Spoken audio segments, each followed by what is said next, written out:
निरा ढंगरे जन्मदिन पालिले मयूरभंज जिलार सारस्वतकोणा निर्वाचन मंडलीर विधायक भादव हांसदा हस्पिटाल रे फल बंटन और वृक्षरोपण करने सह विकसित गाँ विकसित ओडिशार कार्यक्रम को सारस्वतकोणा निर्वाचन मंडली रे शुभारंभ करिसेंती विधायक।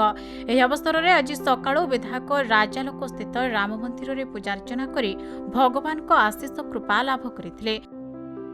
जन्मदिन रे मो समस्त को मोर शुभेच्छु हिताकांक्षी मोर गुरुजन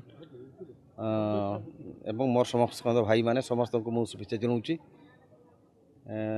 आपण तो मो सागर प्रथम अच्छा आम पूजा सारिक 2-3टा प्रोग्राम सारीछु।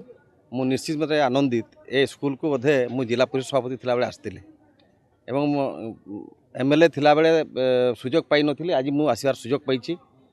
आमर विकसित गाँ विकसित ओडिशा ये जो कार्यक्रम आमर यशस्वी मुख्यमंत्री मोहन चरण मांझी जो कार्यक्रम हाथ को नहीं से भितर अतिरिक्त श्रेणीगृह आम बढ़िया से स्कूल गृह तैयारी करवा एवं आमर ट्राइबल वेलफेयर डिपार्टमेंट तरफ हॉस्टल पाई एटी 2 कोटी टंका आमर सरकार सेक्शन कर टेंडर होगा जाऊँगी।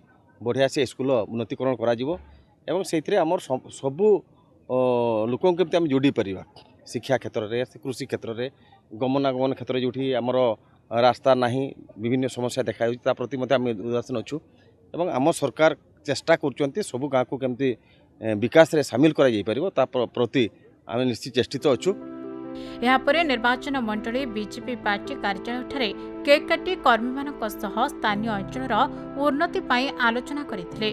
परवर्ती समय सिरसा गोष्ठी स्वास्थ्य केन्द्र में रोगी को फल बंटन करते एवं एकडाली विद्यालय में गछ लगाई सबुज सुंदर परिवेश गढ़िबार वार्ता देते। विधायक जन्मदिन में बहु उन्नतिमूलक कार्यक्रम कर स्थानीय लोकों प्रियभाषी हो पारिछन्ते भादव हांसदा। विकसित गाँ विकसित ओडिशार कार्यक्रम को सारस्वतकोणा ब्लॉक रे प्रथम करे शुभारंभ करिसेंते विधायक। एहासह पोडासिया सरकारी उच्च विद्यालयर अतिरिक्त श्रेणीगृहर भित्ति प्रस्तर मध्य स्थापन करिसेंते।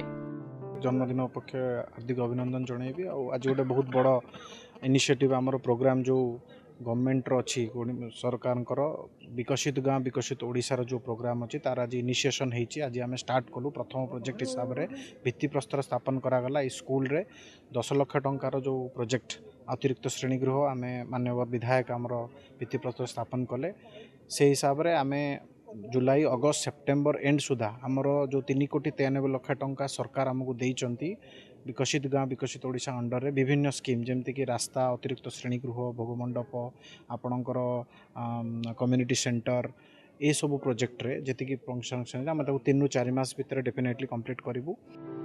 मयूरभंज प्रदीप्त होता रिपोर्ट खबर ओडिशा।